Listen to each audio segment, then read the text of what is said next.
அஸ்ஸலாமு அலைக்கும். நல்லா வாழ்ந்தால் 10 பேர் பொறாமைப்படுவார்கள், கஷ்டப்பட்டால் 10 பேர் ஏளனமாக பேசுவார்கள்.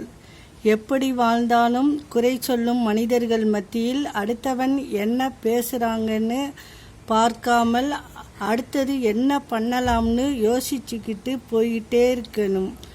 பெயரை கேட்டால் கூட ஞாபகம் வரக்கூடாது, அந்த அளவுக்கு மறக்க வேண்டும் பாசம் என்று வேஷம் போட்ட துரோகிகளை.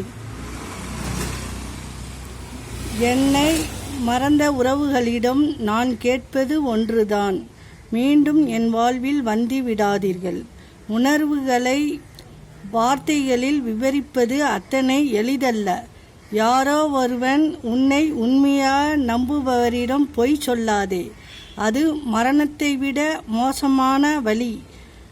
நீ பொய் சொல்லும்போது உனக்கு தெரியாது, உனக்கு மற்றவர்கள் செய்யும் பொய் தான் புரியும். எதை இழந்தீர்கள் என்பதல்ல முக்கியம், என்ன மிச்சம் இருக்கிறது என்பதே முக்கியம். சில உணர்வுகளுக்கு விடை இல்லை, பல உறவுகளுக்கு கேள்வியும் இல்லை.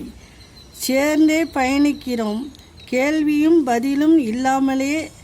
சிலது பாடமாய், சிலது தேடலாய். தந்திரமாக பழகு, யாருக்கும் குழி பறிக்க அல்ல, யார் பறித்த குழியிலும் விழாமல் இருக்க. அஸ்ஸலாமு அலைக்கும்.